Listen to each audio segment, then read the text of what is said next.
Upon arriving at the son's birthday, the mother-in-law brought along his mistress. And as soon as the wife took the microphone, the guests and the husband hid under the table. There should be plenty of balloons and flowers and vases all around the hall. Do you hear me? Lots. Insanely many fresh flowers. The best dark maroon dahlias. Just like that. Amazing. Joseph was giving orders in the tone of a man used to seeing his ideas immediately brought to life. Tomorrow was his wife's birthday, and Joseph simply couldn't afford to host a modest celebration. This wasn't about love for Margaret or even respect. It was about status. Joseph was what you might call a mid-level businessman. He wasn't reaching for the stars, but he had a solid footing, and because of that, he sometimes felt overly confident. Years ago, he had been just an ordinary guy with ambitions, dreaming of building his own business and getting rich. He hadn't started the business alone, but with a partner. However, somehow Joseph managed to take full control of the business for himself. The wives of successful businessmen often prefer to frequent beauty salons, sip lattes, and gossip. But Margaret, contrary to stereotypes, woke up every morning to go to work. She loved bringing joy and beauty to people, working in a flower shop. That's where she and Joseph met when he came in before a date with another girl to buy a bouquet of roses. But the moment he saw Margaret, he realized he was no longer in a hurry to leave. Delicate, fragile, with deep eyes and a proud arch of her brows, she seemed unattainable, like a figure from a painting by an unknown artist. "May I gift you a bouquet of roses?" The most tender, just like you. Joseph could think of no better line, the most cliché question one could ask in a flower shop. "Well, actually, it's my privilege to offer flowers to people," Margaret laughed, and to Joseph, it sounded like silver tinkling. "Well, then I'll treat you to some ice cream," Joseph offered, still gazing at her in awe. "And I do love ice cream." "But only vanilla, like in childhood," Margaret replied just as simply, and suddenly Joseph felt as though a projector had been turned on above him. Not an electric one, but the projector of love. Then came a period of beautiful dates.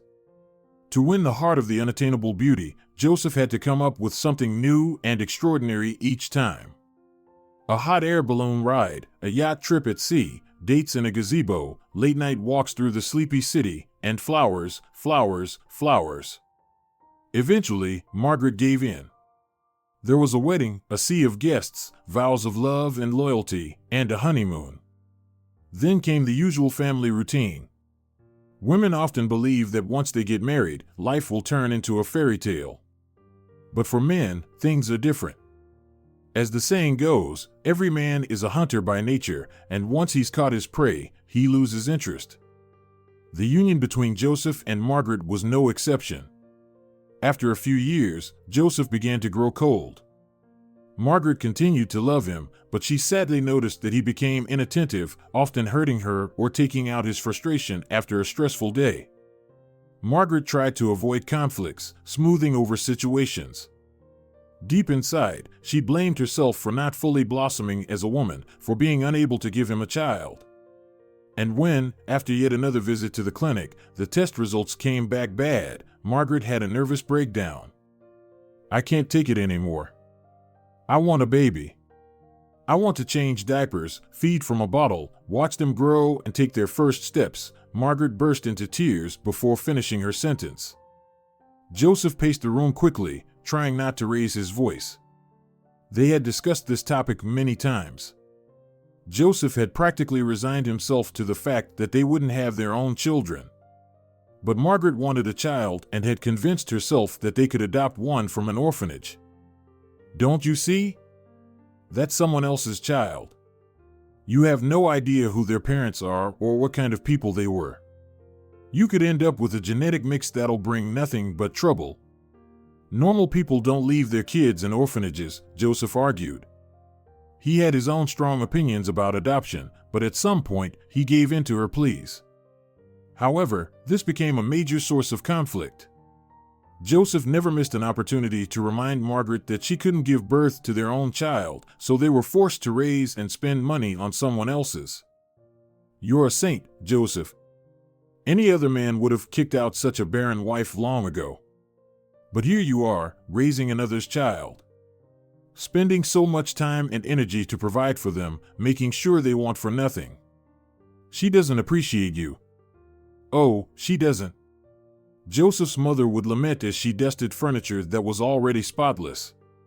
She's too busy with her job to look after the house. She says she needs independence. What a joke. Instead of staying home, she should be roasting a chicken or cooking soup for you. She's not the daughter-in-law I dreamed of, his elderly mother continued, unable to calm down. And Joseph, listening to his mother, didn't rush to defend his wife. Such words stroked his ego. He truly began to believe that Margaret wasn't worthy of him. While his mother showered praise on her beloved son, the key in the front door turned twice. Margaret entered the house. Seeing that her mother-in-law was visiting, she knew that resting wouldn't be an option today. Usually, Karen would start innocently talking about how lucky her friend's son was, what a caring wife he had. Then she'd move on to lamenting that there was no one to tidy up the house or cook dinner, and it would all end with direct accusations against Margaret. At first, Margaret tried to defend herself, not understanding what exactly she was guilty of, but eventually, she stopped. She just silently endured the reproaches. Although, after Karen left, she would cry into her pillow each time, but she didn't want to quarrel with Joseph over it. "Margaret's here," Karen squeaked in a voice 2 tones lower than usual. That meant she was preparing for another attack on her victim. And Joseph is completely deprived of female attention. So here I am to keep him warm. I thought once he got married, his wife would take care of him. But it turns out that without a mother's care and attention, he can't get by. And you're still selling your flowers? What's the point of those? Some roses and daisies more important than your own husband? And if it were something real, a business or something, but no, it's just a hobby. Margaret forced a strained smile and walked into the room, knowing that even on the eve of her birthday, her mother-in-law couldn't leave her in peace. To be fair, Karen adored her son. Even if Princess Diana had been in Margaret's place, she still wouldn't have pleased the jealous mother. As they say in certain circles, nothing personal. The next day was supposed to be unforgettable. Margaret woke up in a good mood. Despite Karen's best efforts to provoke her, Margaret had decided that it was her day, and she wouldn't let anyone ruin it. A car smoothly parked in front of an expensive restaurant. A couple stepped out of the white limousine. You could imagine them walking down a red carpet, with paparazzi scrambling to snap their photos, trying to drown them in camera flashes. Of course, Joseph and Margaret didn't have that kind of fame, but they looked stunning, like Hollywood actors. Joseph loved luxury, so the reception at the restaurant was arranged to the highest standard. The hall was overflowing with balloons and flowers. Margaret felt as though she had stepped into a wonderland where only joy and happiness reigned. Guests smiled, sipped champagne, and offered toasts filled with kind wishes. Margaret, standing gracefully in her long, elegant gown with a deep neckline and perched on thin heels, basked in the attention of friends and acquaintances. Her beloved husband gently supported her by the elbow. Suddenly, Margaret's gaze caught a familiar face in the crowd. Her mother-in-law stood nearby, smirking slyly. That smile sent a chill through Margaret. Something felt off. Karen wasn't alone. Beside her stood a young woman, quite attractive, but her clothing and makeup were too bright, too provocative, almost vulgar, as if she were preparing for some kind of battle. In a way, she was. Casting sideways glances at Margaret, Karen spoke to her companion. "My daughter-in-law could have chosen a more modest dress. She's not 20 anymore. Now, this style would suit you, Laura. But for Margaret, it's a bit too revealing." Margaret overheard their conversation clearly, and it was deeply unsettling that her mother-in-law was discussing her appearance with some stranger. Karen's companion smiled smugly. "Oh, you've always had impeccable taste. It's surprising Joseph didn't marry a woman just like you. After all, they say a man's mother is always his ideal," she said, sidling closer to Karen and giving her a hug as if she were about to whisper some deep secret in her ear. Both women kept their eyes on Margaret. "It's a pity Joseph didn't meet you earlier," Karen continued. "You two would have been perfect together." It was clear that these two women were starting to attract attention from the other guests. People were glancing their way, and behind Margaret, she heard faint laughter and whispers. A few scattered phrases reached her ears, just enough for her to piece together who this woman was and what she was doing by Karen's side. This was no ordinary guest. The realization hit her hard. This young woman was Joseph's mistress, and Karen had brazenly brought her to the party. "Joseph has really lost all shame, inviting his mistress to his wife's birthday," muttered a woman with a glass of red wine, biting into a piece of marmalade. "Well, it's trendy and progressive. Maybe they all live together," replied a man's voice with a hint of envy. "Oh, you wish," the woman snapped, irritated. "We're decent people, not like some." Margaret slowly scanned the crowd. There was no doubt now. Everyone knew. They all knew that the stranger Karen had brought was Joseph's mistress. Joseph wasn't even trying to hide it. If this woman had the audacity to show up at the party, flaunting herself like this, then Joseph must have promised her something serious. How ridiculous. How humiliating, Margaret whispered to herself. She wanted to leave, to run away and never see these people again, her cheating husband, her toxic mother-in-law, who had tormented her for years and now delivered this cruel surprise. But Margaret didn't allow herself to break. She gathered all her inner strength, smiled, and gracefully made her way to the stage. The guests watched her, unsure of what she was planning. "Dear friends," Margaret's voice was soft but carried an edge of steel. "Joseph and I are grateful that you are here with us on this special day. But today has been a revelation for me. Apparently, some people know more about my marriage than I do. But if my husband has made this choice, then so be it. I believe everyone has the right to freedom of choice. Joseph has made his choice, and I'm making mine, not to be part of this charade." The room fell silent as everyone anxiously awaited what would come next. No one had ever imagined this power couple would ever break up. Joseph, a successful businessman, men like him weren't left. And Margaret, beautiful, understanding, loving, women like her weren't abandoned. Yet her words shattered those assumptions. "Joseph, it's a pity you didn't find the courage to admit that you love someone else. I wish you happiness. You're free now. I'm not the kind of woman who can live with a cheater." With her head held high, Margaret stepped off the stage and walked proudly through the crowd toward the exit. The guests parted silently to let her pass. Joseph stood there, stunned. He had never expected things to turn out this way. As a man with wealth, he was used to solving problems by simply naming a price. He had been confident that Margaret would never risk giving up her comfortable life. All this time, from the moment his mother entered the restaurant with Laura, Joseph watched them with growing anxiety. Deep down, he hoped that everything would blow over without incident. But when Margaret took the stage and began her speech, his face turned pale. He shot angry glances at his mother, bewildered as to why she had brought his mistress here. His mother had been the one to introduce him to Laura. She was the daughter of close friends of Margaret's. Joseph had taken a liking to her, and though he hadn't hidden the fact that he had another woman in his life, he had never planned for his wife and mistress to meet like this. As soon as Margaret walked out of the restaurant, leaving the festive atmosphere behind, her strength evaporated. Tears streamed down her face uncontrollably. She felt as though a knife had been driven into her back. The only person who rushed after her was her son. Margaret was walking so quickly that Adam could barely keep up.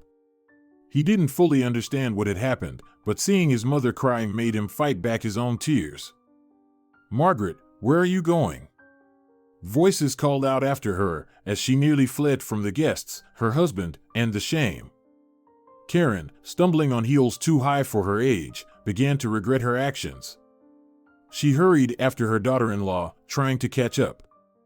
Seeing the displeased look on her son's face at what had just happened, she became a bit frightened and wanted to undo it all. But she couldn't reach Margaret in time. Giving up on her runaway daughter-in-law, Karen turned back towards the bustling restaurant, where there were plenty of appetizers, music, and champagne, and no time for worrying about her daughter-in-law's tears. Joseph, still somewhat stunned by Margaret's speech, didn't chase after her either. He hadn't expected such a bold reaction from her. But he wasn't about to follow her. It seemed beneath him to do so. She'll calm down and come back on her own, he thought. "Waiter, 2 shots, please," he called out to the young man who was serving the banquet. Then he turned to Laura and said, "Sweetheart, shall we dance?" He wrapped his arm around Laura's waist, as if nothing had happened 20 minutes earlier. The guests, too, turned their attention back to the food and light conversations, and soon enough, no one was thinking about the birthday girl. Meanwhile, Margaret wandered through the dark park with her little son, not realizing how deep they had gone. The lilac bushes were taller than a person and formed a natural wall around them. Margaret was starting to come out of the shock she had just experienced, but now a sense of unease crept in. She wasn't quite sure where they were or how to find the way home. Margaret tried not to let Adam see that they were lost, gripping his hand more tightly. Suddenly, the bushes rustled. Margaret turned toward the sound of snapping branches and went pale. Like a scene from a bad movie, 3 guys emerged from the darkness, giving off an unsettling vibe. One of them was spinning a chain around his finger with quick, sharp movements, only to let it fall back into place. Another pulled a cigarette from behind his ear and lit it, blowing smoke right into Margaret's face. The third sneered as he pulled something out of his pocket. In the dim light of a distant street lamp, she caught a glimpse of a blade. "Gonna take those earrings off yourself, or do you need help?" one of the thugs asked. "Money, phone, card, empty the bag," added the second one with a nasty grin. Her son clung tightly to her, his wide eyes fixed on the men who clearly posed a threat to him and his mother. Margaret realized that screaming for help would be useless. Deep in the park, no one would hear them. She knew she couldn't risk making things worse. "Yes, okay, I'll give you everything I have," she said quickly, her voice shaking as she fumbled through her purse for her wallet and phone. "Take it, just don't hurt us, you're scaring the child," she pleaded, tears edging into her voice. "He'll get used to the real world soon enough," one of them mocked, reaching out to grab her bag. His companions cackled at the cruel joke. Margaret blinked rapidly, panic rising in her chest as she struggled to think of what to do next. Then, out of nowhere, she heard footsteps. A man, probably in his 60s, appeared on the path. He was dressed in a worker's uniform, clearly an employee of the park. He walked briskly toward them, pulling out a flashlight and shining it directly on the group of men harassing Margaret. Then, with a sharp whistle, he blew into a loud whistle that echoed through the trees. The thugs were caught off guard. They clearly weren't expecting anyone to be in this remote part of the park. And now, a witness was the last thing they needed. "Let's get out of here, boys," shouted the one who had been playing with the knife. They didn't need to be told twice. The thugs disappeared as quickly as they had arrived, vanishing back through the bushes just as they had come. "Are you all right?" the man asked as he approached them. "Those punks have no shame. They're not afraid of anything. I'll report this to the park's administration tomorrow, get the lights fixed here, maybe even get a patrol. This isn't the first time I've run into these troublemakers," he added, glancing at the boy still clinging to his mother. "Don't worry, buddy. No one's going to hurt you." "Did they take anything?" he asked, concerned. "No," Margaret replied, "thanks to you. I don't know what would have happened if you hadn't shown up." "Well, I'm glad I was just in time," said Roy Thomas, the elderly man who had come to their rescue. "But what are you doing here so late? Lost your way?" "Let me walk you out of here," he offered, starting to suspect that Margaret and her son hadn't ended up in this remote part of the park by accident. "We don't really have anywhere to go," Margaret admitted, sighing. "It's my birthday today, but I had a fight with my husband, and now," she trailed off, gesturing helplessly to show the situation they were in. After a moment of silence, as if weighing the circumstances, Roy made an unexpected offer. "Why don't you come with me? It's too late to be looking for other options now." The boy looks exhausted, he's barely standing. I've got space. We can figure things out in the morning. Really? Margaret asked, surprised but relieved. Are you sure we wouldn't be imposing? Not at all. It's just that I don't live alone. I live with my son. Margaret quickly did the math in her head, guessing that Roy's son must be around her age. You know, maybe this isn't the best idea, she said, starting to worry. We should probably look for a hotel or something. Don't worry, Roy reassured her. My son is paralyzed, he has his own room. I'll set you and the boy up in the living room. I can't just leave you out here, not in the middle of the night. Margaret hesitated, but seeing the determination in Roy's eyes, she finally nodded. All right, thank you, she said gratefully. Come on, it's not far. We can walk there, Roy said, leading the way with a steady, confident stride. It was already quite dark, but with this elderly man by their side, Margaret and her son felt safe. Sorry for my curiosity, but what happened to your son? Margaret asked as they walked into a more well-lit area. A tragic accident, Roy answered somberly. He didn't like talking about it. It was a deep, private pain he carried inside. But there was something about Margaret that put him at ease, made him trust her. Arthur was a successful businessman. He wasn't one for a boring life. He traveled a lot, loved sports, especially skydiving. He'd done more than 100 jumps, a real pro at it. Margaret listened intently, sensing that this was more than just a story, it was a confession, something that touched the core of her being. And what about his family? She asked without thinking, immediately regretting her bluntness. But Roy, lost in his bitter memories, didn't seem to notice. Bertha, his wife, tried to support him at first. But when she realized there was no hope, no chance he'd walk again, let alone return to business, she left. She's married to someone else now. That's life, with all its twists and turns, Roy said. There was no bitterness or anger in his voice, no resentment toward fate. He had already come to terms with the hand they'd been dealt. He knew that life simply had to go on, waking up every morning, going to work, caring for Arthur, and helping others whenever he could. Despite the hardship he'd faced, Roy remained the kind, considerate man he had always been. Yes, no one is safe from an accident, Margaret whispered. She wasn't sure what to say to comfort him, though it seemed Roy didn't need comforting. He had just shared what was on his heart and expected no reply. But it wasn't exactly an accident, Roy added suddenly, revealing a thought that had clearly weighed on him for a long time.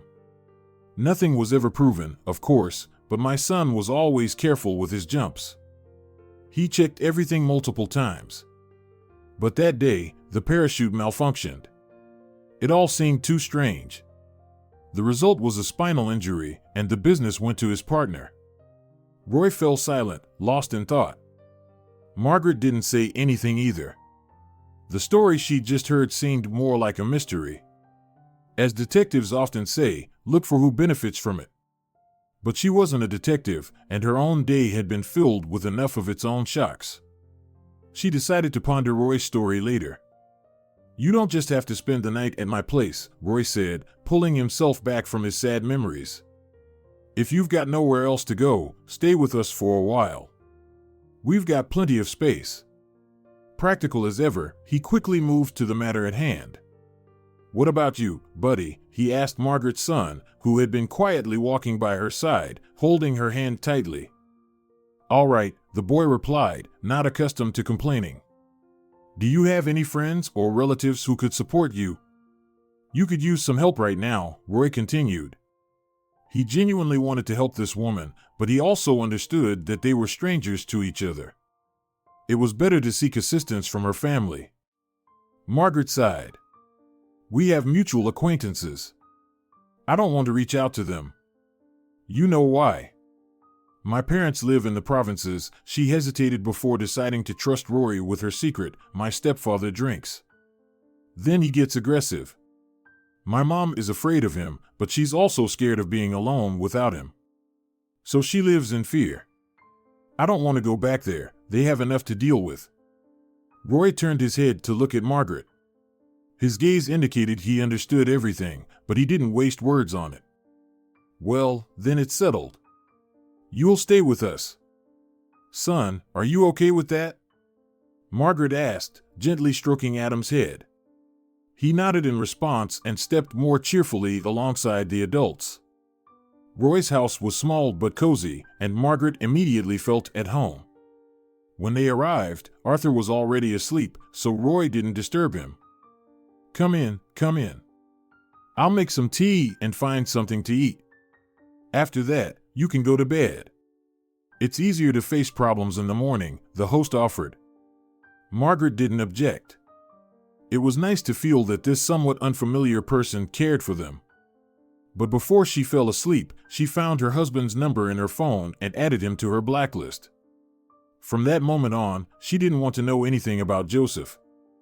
Sunlight filtered into the room through the curtains, touching Margaret's face as if reminding her that a new day had begun. When she opened her eyes, she didn't immediately realize where she was. Then she remembered yesterday's events, her birthday, and the attack. Here, in the quiet of the room with the sunbeams dancing, it seemed like none of it had happened. Just a bad dream. She felt as if she were back at her mother's house, in her childhood. Unfortunately, that wasn't the case. She needed to get up. Margaret changed her clothes and tidied herself up. There was a soft knock at the door. Excuse me, I have to go to work. I'd like to introduce you to my son, Roy said. Margaret followed him into the room. It was clean and bright. Hi, I'm Arthur, and you're Margaret. My dad told me about you, the young man said. His face was pleasant, even attractive, but pale. This is often the case for people who rarely indulge in sunlight. Arthur extended his hand and shook hers amicably. Margaret, please make yourself at home. There's everything you need in the kitchen. I'm in a hurry, so I'll ask you to prepare breakfast for everyone. Margaret nodded in agreement. Despite the host's friendliness, she felt awkward in their home. Arthur turned out to be an engaging conversationalist with a good sense of humor. She found it interesting to talk to him. Even Adam buzzed around the new acquaintance, asking him the most unusual questions. Days passed. The phone remained silent. Perhaps Joseph was trying to reach her but was blocked, and no one else sought her out. Margaret, I need to ask you for help. Arthur is bedridden, as you can see. People who are confined to bed can develop bed sores, so it's necessary to regularly care for his body. Margaret nodded in understanding. She wanted to help these kind people in any way she could. Roy taught her how to take care of his son. Another morning arrived. Margaret opened her eyes and smiled. Birds were singing outside, and the morning coolness hadn't yet given way to the day's heat. Arthur, am I disturbing you? Are you awake already? She asked, opening the door slightly. No, I haven't been asleep for a while. Come in. I'm an early bird by nature. I'm used to getting up early. I used to go for morning runs until this happened, he said, nodding toward his body covered by a white sheet. Margaret stepped closer. I need to care for your back, she said. She tried to remain calm, like a nurse performing her duties, but it was difficult to hide her own nervousness. Sure, the patient agreed, though he found no pleasure in his role. Margaret skillfully pulled up his t-shirt and began to gently rub his back to stimulate blood circulation. As she looked at Arthur's young body, she could see that he had once been well trained. His muscles still held their shape, and she felt a womanly sympathy for him. How difficult it must be to be confined to a bed, especially at such a young age. Arthur seemed to sense her thoughts. Don't feel sorry for me. I'm to blame. I took life too lightly. Luck seemed to come to me effortlessly. I wanted to throw new challenges at fate. But fate always has a way of outsmarting a person, he concluded, as if summarizing the reflections that tormented his soul day by day. And is there really nothing that can be done? Margaret blurted out. There is, Arthur replied shortly and fell silent. He liked this woman, who had so strangely entered his life not long ago. She was caring and intelligent. He had no illusions and knew that as soon as things got better for her, she would leave and they would never see each other again. But for now, she was here, touching him, worrying about his future. He felt needed by someone other than his father. The doctors say I need a complicated operation. But it costs an insane amount of money. So I have two options: either save up or try to get a quota. But the first option is unrealistic in my circumstances, and the second option has little chance. For the first time in her life, Margaret regretted not having money. Yes, she lived comfortably, but all that was her husband's money. "Oh, if only I could help somehow, I would give everything for you to be able to walk again," she said. "Thank you," Arthur replied. He was glad that he was lying with his back to her at that moment, so Margaret couldn't see his face. Meanwhile, in another, wealthier and more comfortable house, two people were enjoying their freedom. Joseph didn't mourn long for the fact that his wife had abruptly left him. Laura couldn't believe how easily she had won the man she had dreamed of. "Babe, why are you dragging this out? Just settle the divorce already. We'll sign the papers and fly to the Maldives. It's paradise there. Doris told me all about her vacation. I want that too. Drag it out all you want. I'd be happy to sign the documents.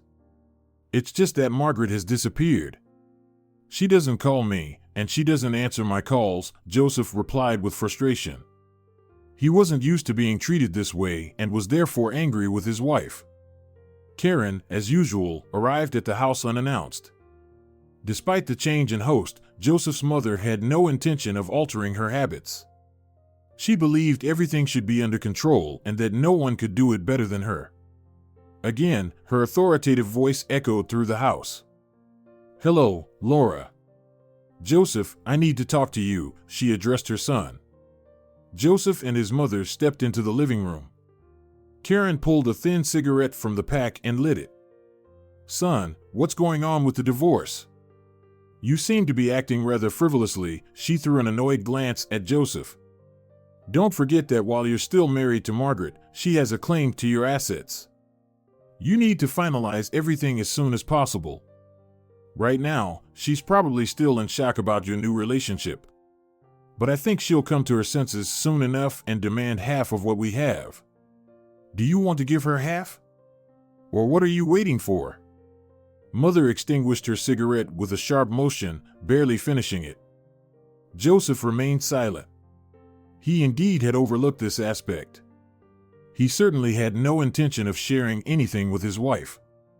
Meanwhile, Margaret was in the kitchen preparing lunch, and pleasant aromas wafted throughout the house. She loved trying new recipes. Right now, she was roasting meat with various spices and vegetables. "It should turn out delicious," she said to herself, smiling.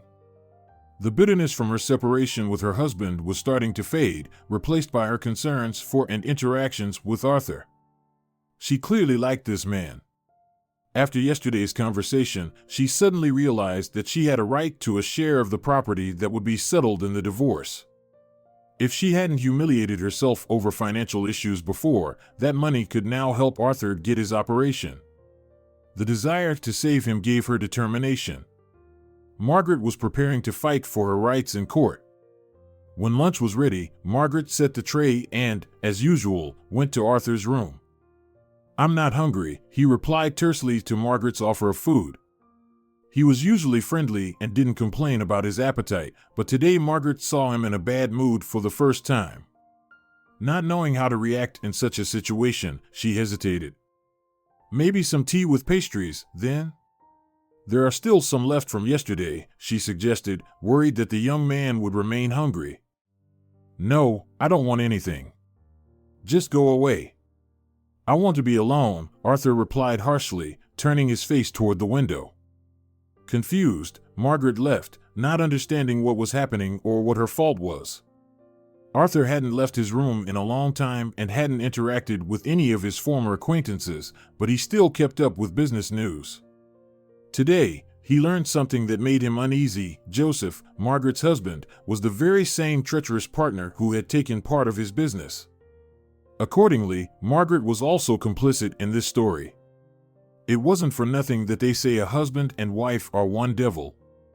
And now this woman, by some twist of fate, was in his house, sleeping under the same roof as him.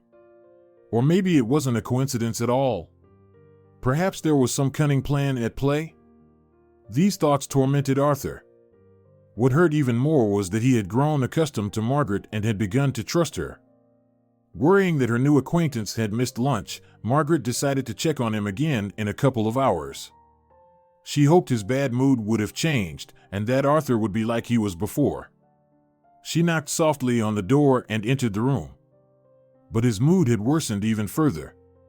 Dark thoughts plagued the young man, driving him to the brink of despair. "What do you want now?" he almost shouted at her. "What else do you need from me? As if being a disabled person isn't enough. You and your husband have taken everything from me." Margaret nearly dropped the tray in shock at his sudden outburst. Arthur could no longer hold back. He told Margaret that he had learned who she really was, how she had deceitfully entered their home, and how her husband was responsible for nearly causing his death and leaving him a lifelong colleague in misfortune. Margaret listened with wide, terrified eyes, unable to believe what Arthur was saying. The young man felt compelled to provide her with proof. "Well, I wasn't Joseph's wife at that time. I didn't know anything about it at all," she stammered. Tears began to flow freely from her eyes at the undeserved accusations. Arthur felt as if he had been struck by lightning. He wasn't a malicious person by nature. And now, in front of him stood a bewildered woman, crying. The cause of her tears was him alone. "Just go away. I need to be alone," he finally forced out. "Go away." Margaret burst into her husband's office like a fury. She had no time for pleasantries. Inside, her emotions boiled with indignation and resentment. This man had lied to her, deceived her for years. He was simply despicable. But she would make him fix what he had done. Joseph was sitting in an armchair, going through some papers when he suddenly saw Margaret. Without greeting him or apologizing for her unexpected visit, she immediately got to the point. "Scoundrel! Because of you, a man nearly died, and now he's confined to bed. You must pay for his surgery and return part of his business, or I'll sue you." She could barely catch her breath to express her contempt and outrage. All those present during the scandal fell silent, watching to see how their boss would respond. Would he personally throw the unwelcome guest out or call the police? But Joseph simply laughed in her face brazenly. "Sue me? What a bold statement. What can you do? That was long ago and has nothing to do with now," he sneered. "No one can prove anything. No one. Least of all you, the chamomile seller." Joseph deliberately emphasized the last words to humiliate his wife. Margaret ran out of the office, tears streaming down her face. She couldn't believe that Joseph could be such a vile person. It turned out he had ruined his friend's life and taken his business. And she, Margaret, was also implicated in this because they had lived off the money from that business for all these years. Dirty money. Tears blurred her vision, making it hard to see where she was going. Suddenly, someone grabbed her arm. Startled, Margaret gasped and tried to pull away. "Sorry, I didn't mean to scare you. I just have some information about your husband that might interest you." Margaret was not one to gossip, and in any other situation, she would have said it wasn't necessary. But some force compelled her to stop. "Let's step aside." "It doesn't seem convenient to talk here," Margaret suggested, eyeing the woman who had boldly halted her. The stranger looked unremarkable, resembling a vagrant or beggar often seen on the street. What can she possibly tell me? And who is she? Margaret wondered, but she decided to let the woman speak. "You see, I haven't always been like this," the stranger hesitated. "Well, I haven't always lived on the street. I have a degree in economics, and several years ago I worked at a reputable firm.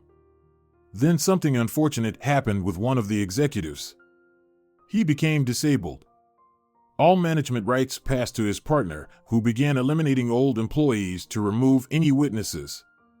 I was accused of theft, but I wasn't guilty of anything. With such a reputation, I couldn't find work. You understand, who would want an unreliable economist?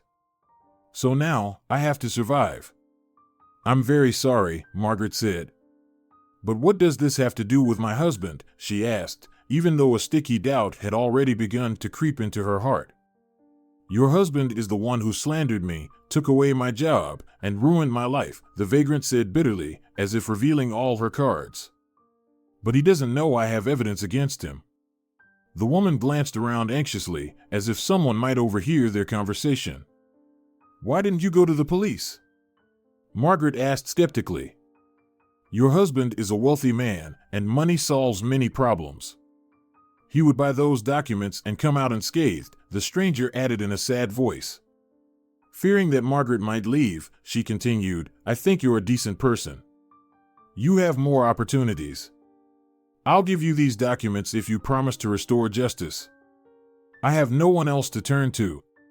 Margaret thought she could hear tears in the stranger's voice with those last words. Okay. I'll do everything I can, Margaret replied, even though she had no plan in mind yet. But she had a firm intention to seek justice. Arthur, I have something important to discuss. I understand there is no reason to trust me, but please listen to me to the end. Margaret decided it was time to take action. She had to at least try to do something, otherwise, she would never forgive herself. She told him about her visit to her husband's office, how he had mocked all her threats, and about her encounter with the vagrant. Now I have documents that can help prove that the business was obtained illegally by my husband. We need to go to court, she concluded. Despite his body not obeying him, Arthur's mind remained as sharp as ever. Quickly analyzing the situation, he responded. Well, the chances of winning the case are slim, but even if there's 1 in 1,000, it's worth trying. It's just that it's difficult for me to appear in court given my condition. This response did not surprise Margaret, and she was prepared for it. We can hire a lawyer. A good one. All we need to do is file a statement on your behalf. Agreed, Arthur concluded, and excitement sparked in his eyes, a spark that hadn't been there for years. Joseph was pacing the apartment, waving papers around. What are they thinking? I'll crush them to dust. This cripple wants to take my company? Where will he go? His mother watched him, her face twisted in anger. I warned you not to let your guard down. Your ex turned out to be not so innocent after all. What if they have some evidence? You assured me everything was done cleanly, but people don't go into this kind of business empty-handed. It was clear that Joseph was scared. He was used to everything going smoothly lately, and now a threat was looming over his carefree life. I'm calling the lawyer, he told his mother. They won't get away with this. Arthur, buoyed by the hope that justice might finally be served after all these years, couldn't lie still in bed. He remembered his previous life, how he used to be, and he felt a strong urge to act, to fast forward time so that what he couldn't even dream of would finally happen. The phone next to his bed beeped. Arthur reached for it and read the message. The young man's eyes widened as if he couldn't believe what he was seeing. Dad. Dad. Margaret. Come here quickly, he shouted. Roy and Margaret rushed into the room. Something incredible must have happened for Arthur to call them like that. And it was indeed extraordinary. Dad, I received a message that my quota has been approved. The free surgery is scheduled for the 23rd. It will be performed by Lewis Brown himself. He's a renowned surgeon. He never has unsuccessful surgeries. This is my chance to walk again. Roy could barely hold back tears of joy. As someone who had lived a long life, he didn't believe in miracles. But what his son said was a real miracle. Margaret ran to the bed and hugged Arthur tightly. When the initial emotions calmed down, she turned to him. The 23rd. That's the same day the trial is scheduled. What are we going to do? You can't be in two places at once. No, I can't, but I choose the surgery. You have to understand, the chance to become like I was before is worth more to me right now than any amount of money in the world or the desire for revenge against Joseph. I'm going for the surgery, no discussion. Then I will represent your interests in court, Margaret said, straightening up as if to demonstrate that she could handle it and that he could rely on her. Okay, I'll prepare a power of attorney for you, Arthur replied, smiling at the thought that fate had finally smiled upon him, and he had someone trustworthy by his side. As the decisive day approached, anxiety grew among everyone living in the little house. But each person tried to keep their emotions in check, not wanting to reveal their unease. On the morning of the 23rd, Roy and Margaret decided to first take Arthur to the hospital and then head to the courthouse. The clinic staff greeted them warmly. We apologize for the inconvenience, but we have our rules. Patients are not allowed phones, it's unnecessary. Right now, we need to focus solely on the surgery. Once it's over, we'll inform you, and you can come to visit the patient. This condition didn't seem strange to Margaret, and she left Arthur there with a calm heart. Court is now in session. For the first time in several weeks, Margaret saw her husband. He appeared calm and even nonchalant, like someone convinced of their own impunity. She shifted her gaze to the lawyer. He maintained complete composure and gave her a slight smile, as if to say everything would be fine. The session began. Margaret was convinced that it was no coincidence she had been recommended this lawyer. He knew his stuff well, and with the documents she provided, they had every chance of winning. Court is in recess, the judge announced. She turned to Roy and smiled at him. The elderly man sat in the far corner of the courtroom, afraid to even move, as if that might scare away their luck. Margaret noticed that Joseph was approaching her. "Are you reveling in your victory?" he asked, his tone that of a man ready for anything, even murder. But Margaret forced herself not to be afraid. "We will win this trial, rest assured. And you will get what you deserve," she replied. Joseph suddenly smiled in a way that sent chills down her spine. He lowered his voice and nearly whispered, "Your dear friend is currently in my hands with my people. I sent him the message about the quota. And you naive fools believed it. You've walked into a trap. Now listen carefully. You withdraw your lawsuit, and I will release your Arthur, safe and sound. Everyone's happy, just like before. Otherwise, you will never see him again." He finished his speech with a look that was both triumphant and merciless. "You're lying. That can't be true," she exclaimed. Joseph pulled out his phone and showed her the very message she had seen on Arthur's phone. Only now did it become clear why the so-called clinic staff had forbidden Arthur from keeping his phone. It meant he was being held hostage. There was no surgery at all, it was all a well-laid plan. Arthur had been lured into this. And now it was up to her whether he would remain alive or not. She no longer doubted that Joseph was capable of anything. This was an incredibly difficult decision. Margaret turned towards the young man's father. He had heard the entire conversation, even though Joseph had tried to keep his voice low. "Do what you must, daughter. Don't give in to this blackmail. That scoundrel needs to be punished. He's expecting us to back down." "He won't get that," Roy said, his voice filled with such confidence that it dispelled all her doubts. Joseph took his seat and watched her, growing anxious. He was certain that his plan wouldn't fail, that Margaret would be frightened for her beloved and halt the proceedings. But she decided to carry on. This was not part of Joseph's plan. The lawyer was outstanding. Each of his words struck true, and Joseph's demeanor grew increasingly grim. Finally, the decisive moment arrived. The court has decided to grant the request of Margaret Gardner for the dissolution of her marriage to Joseph Gardner. A murmur spread through the courtroom. I ask for silence. Given all the evidence presented to the court, the rights to ownership of the business are to be returned to Arthur Thomas. Margaret pressed her hands to her chest. It was a victory. Emotions overwhelmed her. She glanced at Roy, and he felt the same way. Joseph was dark with rage and hatred. He had lost. New circumstances have come to light. Therefore, Joseph is to be placed under arrest. The arrest of her ex-husband took place right in the courtroom. Margaret couldn't have expected this. "Thank you so much," she said to her lawyer. "You are a true professional." He smiled. "It's my job. I strive to do it well." As Margaret left the courtroom, she embraced Roy. "We won." Behind her, her ex-mother-in-law burst out, "You made your choice. Your little invalid won't live." But the lawyer proved to be a true professional. During the recess, he managed to speak with the very same homeless woman who provided the evidence.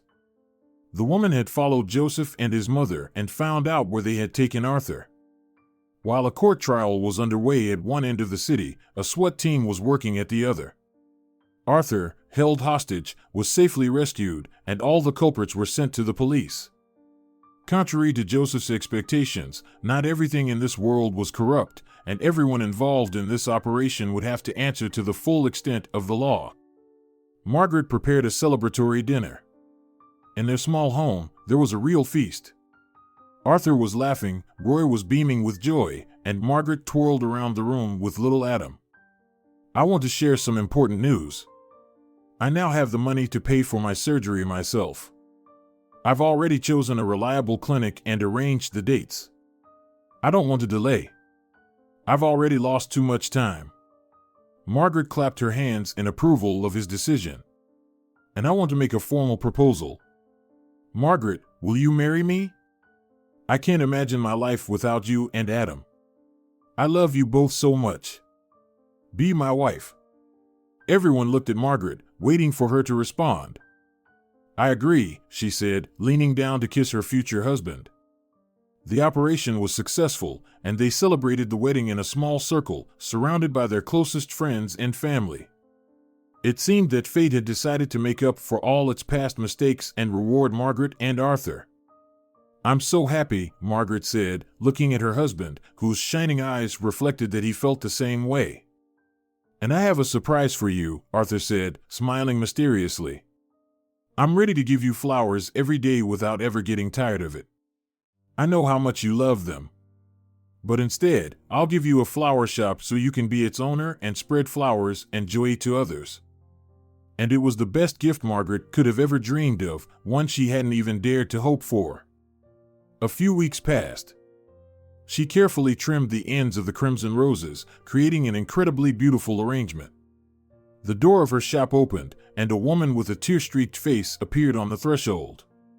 With difficulty, Margaret recognized Laura, the same woman who had so shamelessly crashed her name day celebration and had been the cause of their quarrel. "What do you want?" Margaret asked tactfully. She hadn't expected this woman to have the audacity to just show up. But people never ceased to amaze her with their tactlessness. "Please, don't kick me out. I have nowhere else to go. And don't try to punish me. Life has already done that for you. I saw the ad that you needed a salesperson. And I really need a job."